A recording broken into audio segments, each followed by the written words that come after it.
noches, doctor Lleras. Buenas noches. Vargas Lleras, digo yo, ¿no? ¿Todo el mundo le dice a usted Lleras o no? ¿O mucha Vargas gente? Lleras. Sí, por eso, pero no faltará que no, Lleras. Es que, pero bueno, Vargas Lleras. Usted, la gente se pregunta, todo el mundo dice, a ver, ¿cómo termina un tipo como Germán Vargas Lleras, tan combativo, tan militarista, usted es oficial de la reserva, tan de derecha y todo, metido a apoyar a un presidente que está en unas conversaciones con las FARC, que eso es como un signo de debilidad? ¿Cómo es esa cosa? ¿Usted cómo le explica a la gente que cree que la seguridad se ha venido horadando con el presidente Santos su vinculación a una campaña como la de Juan Manuel Santos? Bueno, buenas noches. Quisiera entonces comentarle varios aspectos. El primero, no es cierto que la seguridad se haya deteriorado en este gobierno. Tenemos los más bajos indicadores en materia de secuestro y en materia de homicidio que registre gobierno alguno. En el 92% de los municipios del país, durante el gobierno Santos, no se ha presentado ningún hecho terrorista. Fue en este gobierno en donde cayó Jojoy, Cano y más de 50 cabecillas guerrilleros. Sí tenemos problemas de seguridad ciudadana gravísimos, que si quiere comentamos más adelante. Pero lo que he advertido es que por primera vez hay una agenda de negociación definida, no con 200 o 300 puntos, como lo fue en el Caguán. Aquí no se está discutiendo ni el código minero, ni la Constitución, ni la propiedad privada, ni ninguno de los principios fundantes. Son 5 puntos muy claros, hemos avanzado en 3, ya está definido el cuarto de ellos, y yo creo firmemente que bajo el liderazgo del presidente, de los negociadores del gobierno, estamos muy cerca de firmar ese acuerdo que nos va a permitir anticipar el conflicto. Yo he sido muy beligerante y muy escéptico, como usted bien lo recuerda. Fui muy duro en las épocas del Caguán. Pero ¿cómo comparar lo que ocurrió en ese entonces con lo que estamos viendo hoy en día? Los colombianos recuerdan con horror lo que ocurrió en el Caguán, un despeje que afectó gravemente a la población civil y a los departamentos vecinos de la zona, como lo era el Meta, el Huila, el Tolima. En ese momento no existía una voluntad real de negociación. La zona de distensión se prestó para llevar personas secuestradas, para seguir traficando, para reentrenar las tropas. Lo que ocurrió entonces fue una decisión estratégica de la FARC para rearmarse, sin que existiera nunca el ánimo de negociar. Las condiciones hoy son bien distintas. Están negociando en La Habana, porque yo como ministro del Interior incluí en la Ley de Orden Público la prohibición expresa para que nunca más en Colombia pudiera despejarse ni un centímetro del territorio nacional con ningún propósito y así no repetir experiencias dolorosas del pasado. Pero a quienes no están muy familiarizados con este tema, son 5 puntos. El primero, el plan de choque para la recuperación del sector agropecuario. A mí francamente eso no me parece ninguna concesión. Este país está en mora de avanzar en las inversiones que les permitan cerrar la brecha entre lo rural y lo urbano. El segundo punto, una eventual participación en política de los integrantes de esa organización, pero debe entenderse que esto ocurrirá una vez se desmovilicen, entreguen las armas y se reincorporen a la vida civil. Y los colombianos refrenden los acuerdos. Vamos para allá, el punto 3, el de las drogas. Qué bueno que este país finalmente se pueda liberar de ese flagelo. Si la propia FARC, que es la que protege zonas y áreas donde está la producción cocalera, particularmente en el suroccidente del país, y en el Catatumbo, van a contribuir a no ofrecer más protección y francamente a contribuir a liberarnos de ese flagelo, qué bueno es. Estamos en el cuarto punto, víctimas, y tuvimos la grata noticia el día viernes de que por primera vez esa organización acepta que las víctimas son pieza clave de la misma y de que el conflicto armado también en lo que a ellos concierne ha generado miles de víctimas en Colombia. Y faltaría un quinto punto, que es naturalmente el tema de, en la práctica, cómo va a surtirse la desmovilización, cómo la entrega de las armas en el marco de un proceso de justicia transicional. Viene entonces el mecanismo de refrendación, y está claro que tendrá que ser un mecanismo de refrendación donde todos los colombianos finalmente dirán un sí o un no a la suscripción y a la puesta en marcha de ese acuerdo. Le resumo, yo creo firmemente que como nunca antes estamos muy cerca de ponerle fin a este conflicto. Yo no he sido militarista per se, he apoyado decididamente a la fuerza pública a lo largo de toda mi vida. Guardo un afecto entrañable con las fuerzas militares y de policía, pero eso no me obsta para reconocer que por primera vez, por lo menos en décadas, estamos muy cerca de lograr ese buen propósito. Ese optimismo suyo tiene un especial significado si se tiene en cuenta que usted fue víctima de las FARC en un atentado, en otro no, en otro fue de agentes del Estado, como se ha podido más o menos establecer, pero usted perdió media mano por cuenta de un atentado de las FARC. ¿Usted cómo ve el radicalismo de ciertas personas que hablan de no pasar la página, de cobrar hasta lo último? ¿Cómo me lo puede decir en minuto y medio antes de irnos a comerciales? Bueno, eso es lo triste de esta campaña, que vemos en nuestros contradictores personas llenas de odio, de pasión, de venganza, con una agenda cargada de sentimientos muy negativos. Yo sí francamente creo que la verdadera seguridad es la paz de Colombia. Pues es clarísimo y contundente, pero usted hoy en día, Le contesto, Vlado, es increíble que a lo largo de todos estos años, en los sectores de oposición, Zuluaga, el senador Uribe y ellos hayan estado obstaculizando este proceso, se hayan atrevido a través del delincuente ese, del hacker, a chuzar, a obtener información, siempre para minar el proceso, para desacreditarlo, nunca han contribuido a ese buen propósito, siendo la paz un valor superior que nos ha aglutinado a todos, a los sectores más diversos, con quienes no tenemos afinidades, con quienes no compartimos ideología, pero en torno a este propósito hemos terminado todos respaldando al presidente, el progresismo, el polo, los verdes, los sindicatos, el país unido en torno a ese fin, por más discrepancias que tengamos todos, y seguramente terminado este proceso electoral seguiremos unidos en torno a ese fin, pero no en el ejercicio de la política donde nos separan enormes diferencias. Usted hoy en día, ¿qué piensa de las FARC? Usted como, decíamos antes de irnos a la pausa, usted como víctima, como colombiano respetuoso de la ley, respetuoso y un gran soporte de la fuerza pública, ¿usted qué piensa hoy en día de las FARC? Que las FARC entendieron finalmente que no es a través de las armas como van a acceder al poder político. Que las FARC también comprendieron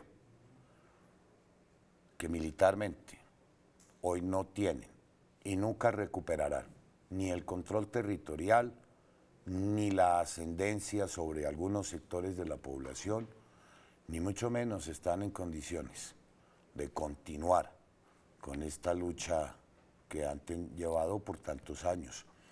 Si están sentadas en La Habana, es porque eso refleja la correlación militar. Han sufrido enormemente en el campo militar. De manera que yo francamente creo que el hecho de que estén negociando en La Habana es porque en verdad tienen gran interés en ponerle fin a este conflicto. Y usted, en lo personal, usted como víctima que fue de ellos, ¿usted qué piensa de las No, FARC? yo ya pasé esa página y creo que es el ejemplo que tenemos que darle a todos los colombianos. Claro, habrá un proceso para las víctimas, para garantizar la verdad de lo que ocurrió, la indemnización, las garantías de no repetición. Pero tenemos que desprendernos de esos odios, si no va a resultar absolutamente imposible restablecer la convivencia en este país. ¿Usted qué cree que falló en la primera vuelta para que el candidato uribista se hubiera llevado la victoria en esa primera votación presidencial? Pues faltó mucho trabajo los partidos que respaldan al presidente, los partidos de la Unidad Nacional. ¿Estaban dormidos en los laureles o qué? Se quedaron descansando después de las elecciones parlamentarias. Además también creo yo que esa primera vuelta, ese debate estuvo signado por las controversias de la guerra sucia. Fue casi imposible adelantar una campaña en donde pudiéramos destacar tantos logros del gobierno y nuestro nuevo plan de trabajo para los próximos 4 años. Fue una campaña asignada por la guerra sucia, que fue lo que acaparó la atención.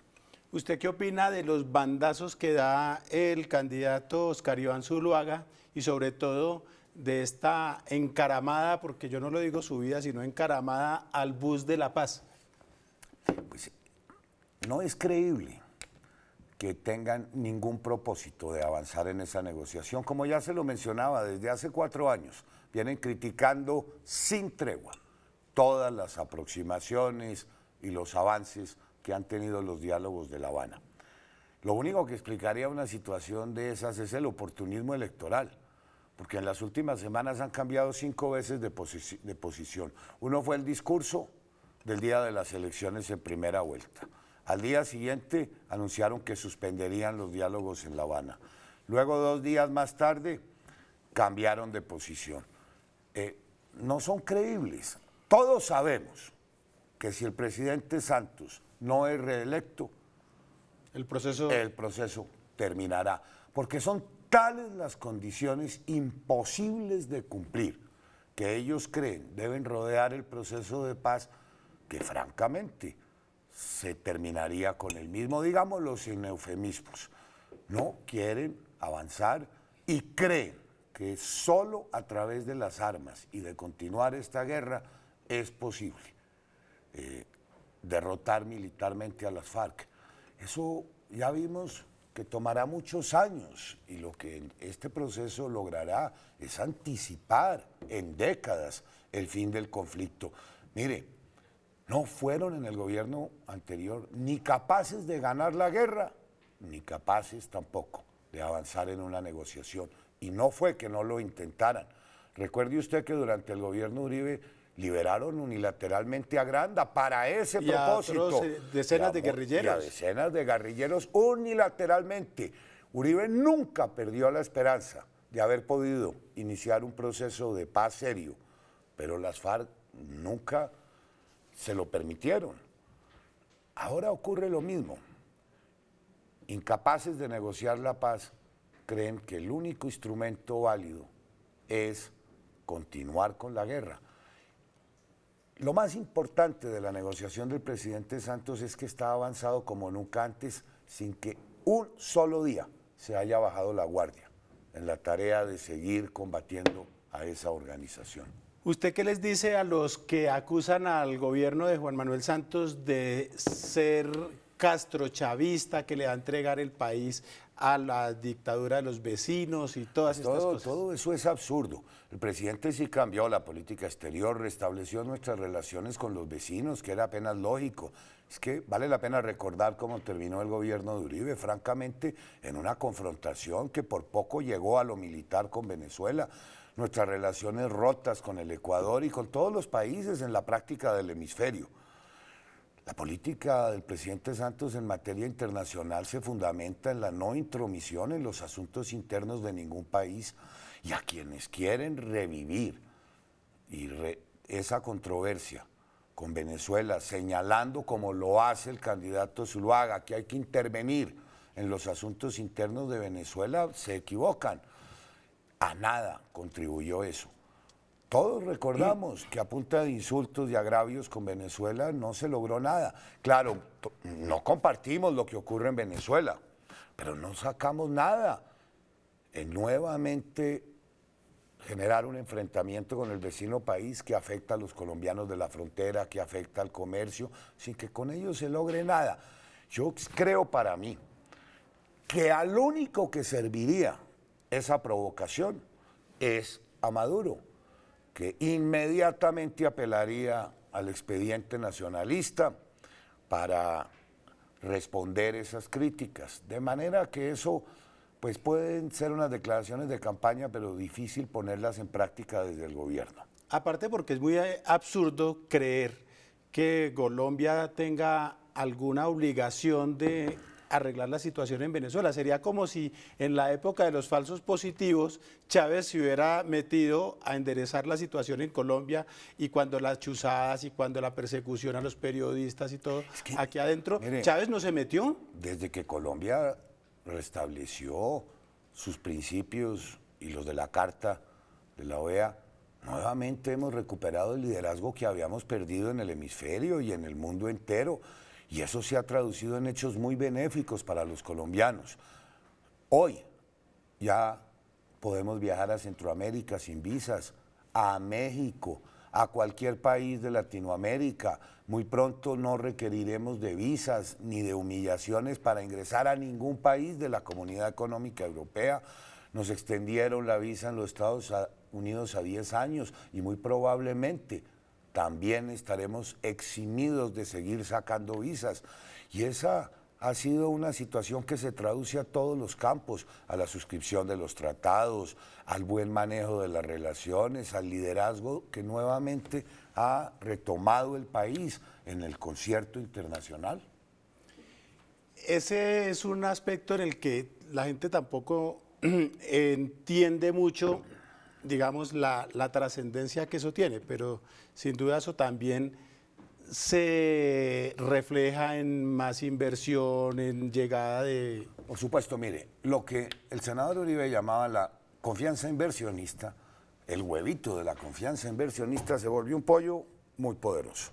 El año pasado, oíganme bien, fue el año récord en la historia de Colombia en materia de inversión extranjera directa en nuestro país, 16.500 millones de dólares. Y el año pasado también fue el año récord de las exportaciones colombianas. Llegamos a 65.000 millones de dólares. Mire usted.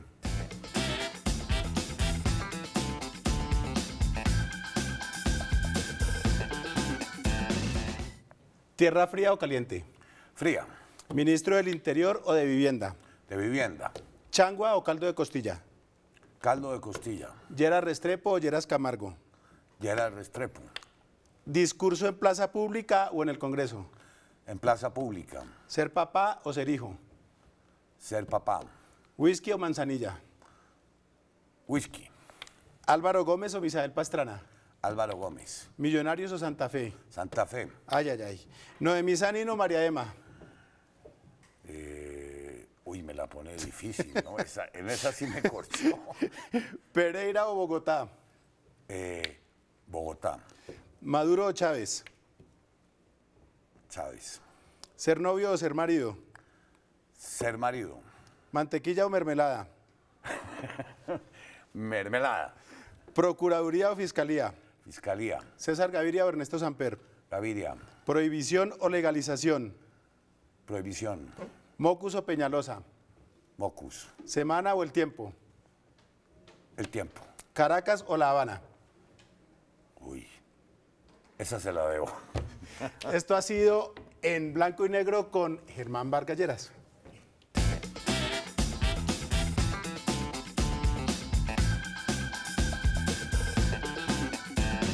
Unas cosas así un poco más.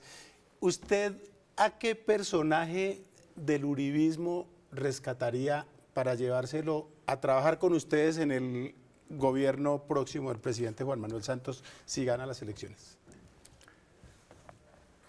Tal vez al candidato a la vicepresidencia, al doctor Carlos Holmes.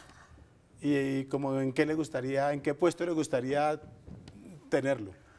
Pues en lo que a él más le gusta, ser embajador. Es una tradición familiar.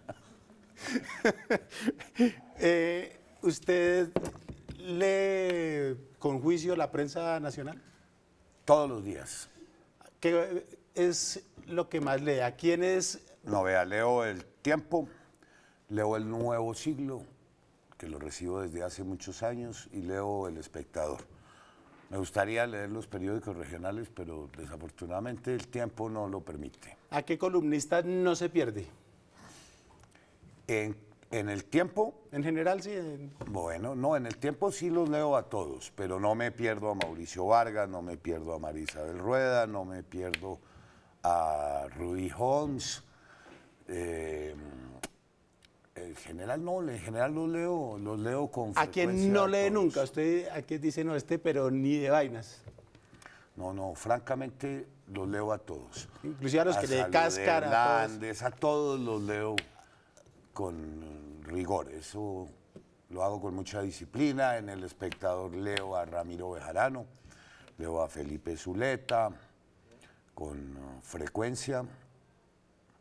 Y en el Nuevo Siglo me concentro en la sección política, que por supuesto es la más completa. Es la muy mejor, buena, es excelente, muy bien dateada. Excelente, es el Eso periódico. es verdad, yo leo todos los días el Nuevo Siglo. Periódico que más atención y cubrimiento hoy le da a los asuntos de la política.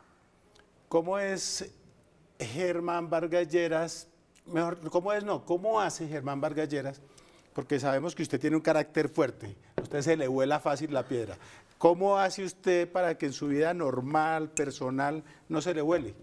No, yo soy tranquilo y a veces me la vuelan con hechos como los que han tenido lugar en esta campaña, en donde Zuluaga, Uribe no respetan ni siquiera las más elementales normas de la propia campaña. Anoche estuvimos en Río Negro, una extraordinaria manifestación, 10.000 personas en nuestro cierre de campaña. ¿Puede usted creer que muy a propósito metieron un pelotón de la otra campaña en la mitad de la manifestación a sabotearla? Ya nos había ocurrido en Popayán, a mí me ocurrió en Arauca. Qué mal que sea, jamás hemos enviado una persona a distraer, a sabotear las reuniones de nuestros contradictores en esta campaña. Entonces, ¿cómo no le va a volar la piedra? Una manifestación bella, nuestro cierre de campaña en la Plaza de la Libertad en Río Negro, y que en la mitad de la reunión, muy deliberadamente, un grupo de zuluaguistas, debían ser sobrinos de José Obdulio, empiecen a gritarle al presidente mentiroso para evitar que hable, para evitar que se exprese en su propio cierre de campaña. Malas prácticas, eso denota el talante de la otra campaña y el mismo talante que le han puesto a todo lo largo de estos meses al debate. Bueno, antes de terminar, yo tengo una curiosidad. ¿Cuántas camisas de esas tiene usted? Como 10, porque llevo varios meses uniformado. Sí, por eso le pregunto. He hecho toda la campaña con estas camisas. ¿Y su hija y su señora todas andan uniformados? Todos con el uniforme de la campaña. Bueno, esperemos que... Yo no he votado por usted nunca. Este domingo voy a votar por la paz. Con las diferencias que tengo con usted, con las diferencias que tengo con el presidente Juan Manuel Santos. Pero creo que tenemos que poner eso a un ladito y después del 15 seguimos controlando políticamente al gobierno y a usted y a los que... Así será, y eso lo mencionábamos hace unos minutos. Aquí no solo está de por medio la posibilidad de llegar con certeza a lograr la paz, sino también está de por medio los valores democráticos, las instituciones, un estilo de gobierno. Nadie quiere volver a las épocas de las chuzadas, a las épocas en donde era atropellada la justicia y a las malas prácticas que conocimos. De manera que también no solo está de por medio la paz, sino cerrar ponerle dique al autoritarismo que nuevamente quiere regresar a manejar los destinos de este país. Por eso es que hemos logrado identificarnos en esta campaña, usted y yo, el Polo y la Unidad Nacional, el progresismo y la Unidad Nacional, los sindicalistas, los verdes y todos los demócratas de este país. Bueno, pues cuente con mi voto, no lo había dicho, cuente con mi voto, pero también cuente con que cualquier cosa seré de los primeros para que van a reclamarle. Eso no me cabe duda. Usted es un periodista muy agudo y qué bueno que así sea, pero qué bueno que también podamos mantener la libertad de expresión, la seguridad para quienes hacen la oposición, y todo eso es lo que está en riesgo el próximo domingo. Bueno, esperemos que el país entienda eso y que todos votemos por la paz. Muchísima suerte y lo espero después de elecciones para que hablemos. Gracias, Vlado. Muchísimas gracias a usted por haber venido. Feliz noche. Antes de despedirnos esta noche, me informan que tenemos una oferta muy especial para todos nuestros televidentes. Aquí está. ¿Le gustaría tener la habilidad de que le pregunten una cosa y poder responder otra? ¿Está usted interesado en hacer que una mentira parezca una verdad? ¿Quisiera usted hacer de la calumnia y la difamación una razón de Estado? ¿Le gustaría ser un muñeco de ventríloco, un títere con todas las de la ley? Le tenemos la solución. El curso Aprenda usted a hablar como Uribe. Le enseñaremos a mover las manos, a manejar los gestos de su cara, a mentir sin sonrojarse, a manipular y embrutecer borregos y palomas. Sea usted también un Oscar Iván Zuluaga. No lo piense más. Siga usted este curso y recibirá gratis a vuelta de correo el premio Mejor Ministro de Hacienda según una revista. Bueno, muy bien, esperemos que aprovechen esa oferta que está buenísima. Ya la voy a tomar a ver si aprendo a hablar así con el dedito así. Por ahora, los invito a votar por la paz, porque este país no puede seguir en guerra otros 50 ni otros 100 años. Nos vemos el próximo lunes para hablar, esperemos que de la continuación del proceso de paz. Nos vemos aquí a la misma hora, como todos los lunes, a las 9 de la noche, después de Redman Noticias.